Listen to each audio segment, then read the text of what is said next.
Dan mentioned a moment ago that you two have collaborated, and I'm holding in my hand here one tangible form of their collaboration, which is that the two of them and another colleague of yours at the Tuck School of Business at Dartmouth wrote an article in the Harvard Business Review here called How GE is Disrupting Itself.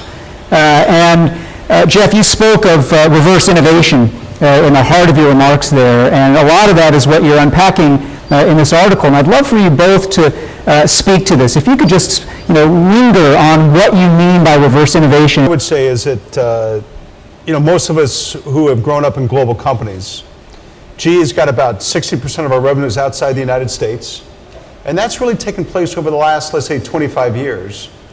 And most of us started by kind of taking fundamentally Western designed products and shipping them into Europe or Japan or other places around the world. There's a huge rural health initiative in India. They're going to have like a mobile EKG, an ultrasound PDA, telemedicine back to towns, none of it administered by doctors, all administered by doctor's assistants, physician assistants. So that's a new business model. Mm-hmm. And so the notion behind reverse innovation is to say, here's what I saw there, bring it back here and say, I don't know if that would work in Montana or will it work in North Dakota or Seattle, but it might. Well, look, that's what made this topic of reverse innovation so interesting. I mean, the phenomena is important, but then there's a question of how do you deal with it if you're a big global corporation like GE? It helps to think of it from the perspective of if you're, say, the most senior person in India, in GE, some time ago, you were a head of sales and service and distribution, and let's say you saw an opportunity for a new business model within India for a lower cost but still pretty good quality piece of equipment. Well, you'd have to go through a whole lot to make that a reality. Somehow in the midst of dealing with your full-time job and the big expectations that are put on you, you'd have to get the attention of somebody in global headquarters and say, hey, this is really important. And you'd have to explain to heads of various functions, manufacturing, marketing, sales, R&D, why something so out of the ordinary for a company like GE or most any global corporation now makes sense. And each one of those other heads would have a good reason not to do it. And from a leadership standpoint, you're disruptor in chief. How do you create a culture where within the organization there are battalion commanders, company commanders who are also disruptors within that organization? Yeah, it's always hard because big companies are bureaucratic, and it's just, I wish I could say GE was different, but anytime you're big, you've got lots of rules and lots of lawyers and, stuff gets bogged down.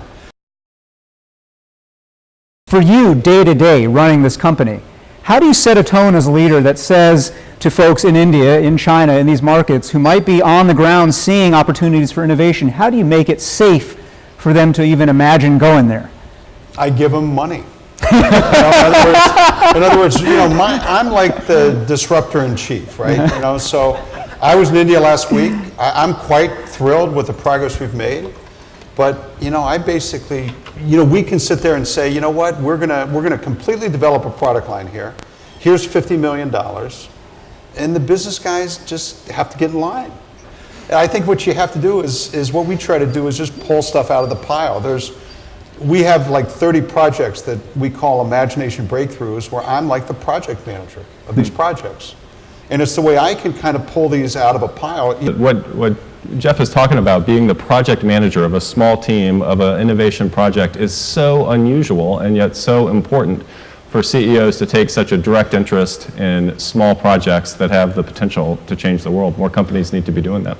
Just as important as building the product from scratch is building the organization that takes it to market from scratch. Literally as though you're building a startup, a brand new company within GE.